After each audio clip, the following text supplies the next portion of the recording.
Mr. Raden Ahmad Suibardjo Djojo Adisordjo adalah tokoh pejuang kemerdekaan Indonesia, diplomat dan seorang pahlawan nasional Indonesia. Ia adalah Menteri Luar Negeri Indonesia yang pertama. Ahmad Suibardjo memiliki gelar Mr. Inde Rechten yang diperoleh di Universitas Leiden Belanda pada tahun 1933. Ahmad Suibardjo dilahirkan di Teluk Jambe, Karawang, Karesidenan Batavia pada 23 Maret 1896. Ayahnya bernama Teuku Muhammad Yusuf, masih keturunan bangsawan Aceh dari Pidi. Kakek Ahmad Suibardjo dari pihak ayah adalah Ule Balang dan ulama di wilayah Lueng Putu. Sedangkan Teuku Yusuf adalah pegawai pemerintahan dengan jabatan Mantri Polisi di wilayah Teluk Jambe, Karawang. Ibu Ahmad Suibardjo bernama Wardinah. Ia keturunan Jawa Bugis dan merupakan anak dari camat di Teluk Agung, Cirebon. Ayahnya mulanya memberinya nama Teuku Abdul Manaf, sedangkan ibunya memberinya nama Ahmad Suibardjo.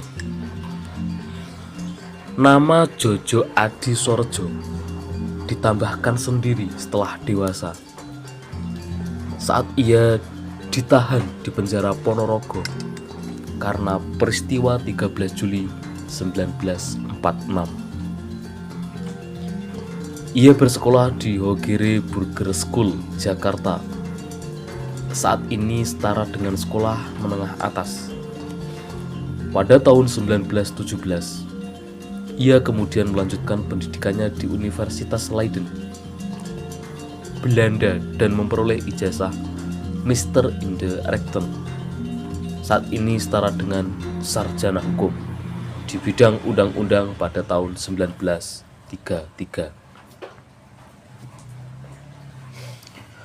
Semasa masih menjadi mahasiswa, Suibardjo aktif dalam memperjuangkan kemerdekaan Indonesia melalui beberapa organisasi seperti Jong Java dan Persatuan Mahasiswa Indonesia di Belanda. Pada bulan Februari 1927, ia pun menjadi wakil Indonesia bersama dengan Muhammad Hatta dan para ahli gerakan-gerakan Indonesia pada persidangan antar bangsa. Liga menentang imperialisme dan penindasan penjajah, yang pertama di Brunei dan kemudiannya di Jerman. Pada persidangan pertama itu juga ada Jawaharlal Nehru dan pemimpin-pemimpin nasionalis yang terkenal di Asia dan Afrika. Sewaktu kembalinya ke Indonesia, ia aktif menjadi anggota Badan Penyelidik Usaha Persiapan Kemerdekaan Indonesia atau BPUPKI dan kemudian Panitia Persiapan Kemerdekaan Indonesia atau PPKI.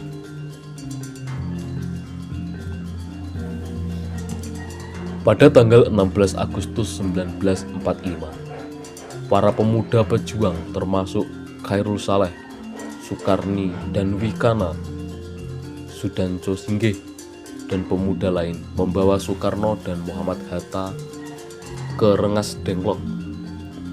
Tujuannya adalah agar IR Soekarno dan DRS Muhammad Hatta tidak terpengaruh oleh Jepang.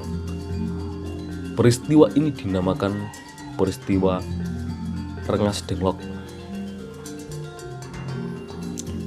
Di sini mereka kembali meyakinkan Soekarno bahwa Jepang telah menyerah dan para pejuang telah siap untuk melawan Jepang, apapun resikonya.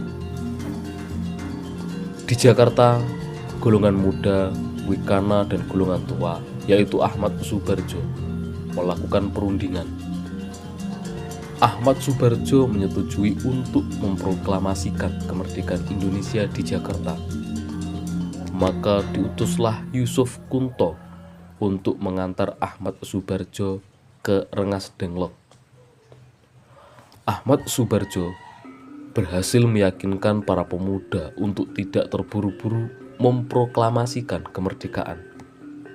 Bahkan Ahmad Soebardjo memberikan jaminan dengan taruhan nyawa bahwa proklamasi kemerdekaan akan diumumkan pada tanggal 17 Agustus 1945 selambat-lambatnya pukul 11.30.